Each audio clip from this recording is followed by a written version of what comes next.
اٹھتے بیٹھتے آتے جاتے استغفر اللہ ربی استغفر اللہ الذی لا الہ الا ہو الحی القیوم واتوب الیہ استغفر اللہ ربی من کل ذنب واتوب الیہ. یہ پڑھا کرو جتنے استغفار آپ کو یاد ہے. بہت زیادہ پڑھو، کم پڑھنے سے نہیں کام چلے گا،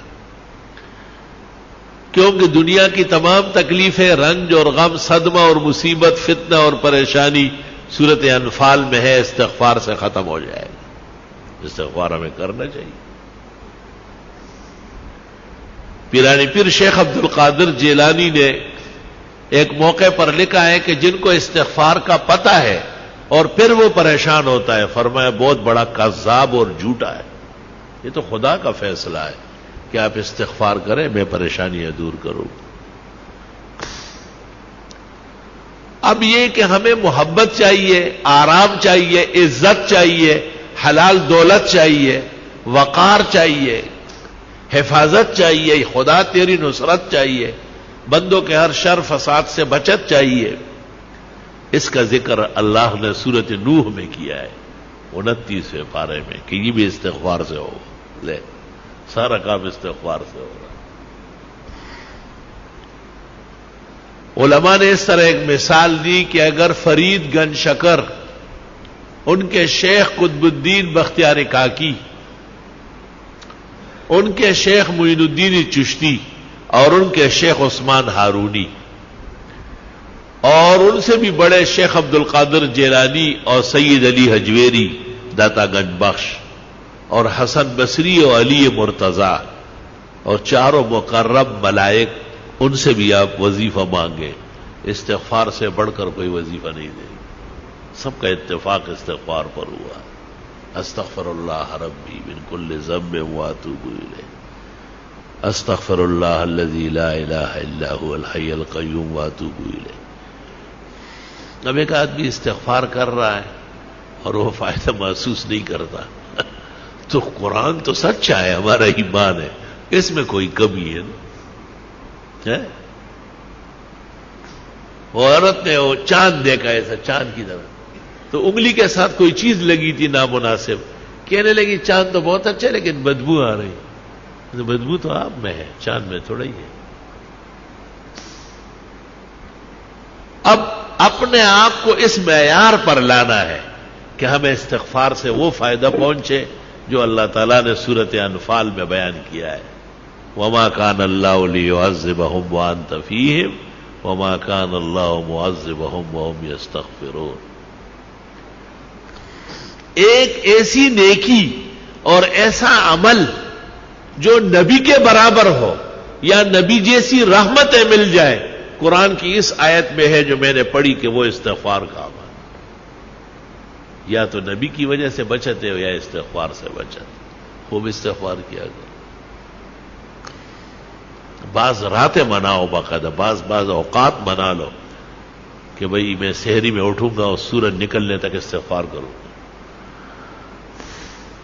اور میں جمعے کی نماز کے لیے 2 گھنٹے پہلے آؤں گا، سورت کاف پڑھوں گا، 100 مرتبہ درود ابراہیمی پڑھوں گا، بس پھر جمعے تک استغفار کروں گا. جمعے میں اتنا ٹائم نہیں ہے، چلو عصر سے مغرب صحیح ہے، مغرب سے عشاء تک کچھ تو ادھر کنڈے زویا سوخو بویا، کچھ تو کرے آپ، اپنے آپ کو ذرا قیمتی بنائے.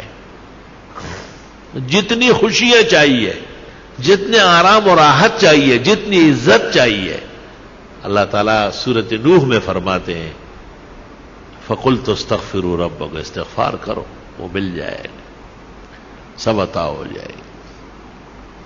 ہمیں بھی دعاؤں میں یاد رکھو، دینی مدرسوں کو بھی، طلباء کو بھی، اور یہ موجودہ پریشانیوں کو بھی، اور استغفار کی کثرت کرو. راتوں کو بستر پر جاتے وقت 33 دفعہ سبحان اللہ، 33 مرتبہ الحمدللہ، 34 مرتبہ اللہ اکبر پڑھا کرو. آج ہی بخاری شریف میں آ رہا تھا کہ حضرت فاطمہ آئی اور ام المومنین عائشہ کو کہا کہ حضرت غلام بانٹ رہے ہیں، مجھے بھی کوئی نوکرانی دے دے. جب حضرت آئے بتایا، انہوں نے کچھ کہے بغیر ان کے گھر گئے اور ان کو کہا بس رات کو یہ پڑھا کرو 33 مرتبہ سبحان اللہ، 33 مرتبہ الحمدللہ، 34 مرتبہ اللہ اکبر. یہ دنیا بھر کے غلام کنیز آرام و راحت سے بہتر ہے. تسبیحات دائیں ہاتھ سے پڑھا کرو، بائیں ہاتھ سے اسلام میں کوئی تسبیح نہیں ہے. جو مسئلہ نہیں جانتے ان کو بتانا ضروری ہے، جو جاننے کے بعد بھی نہ مانے اللہ ان کو ہدایت کی توفیق دے. آپ کا کام اور ہمارا کام خیر آگے بڑھانا ہے، خیر منوانا ہماری ذمہ داری نہیں ہے. اللہ نے نبی کو کہا ہے انما علیک البلاغ وعلینا الحساب، آپ پہنچائیں، حساب میں خود کروں. تسبیحات جس طرح نمازوں کے بعد ہے اس سے زیادہ ضروری رات کو سوتے وقت ہے.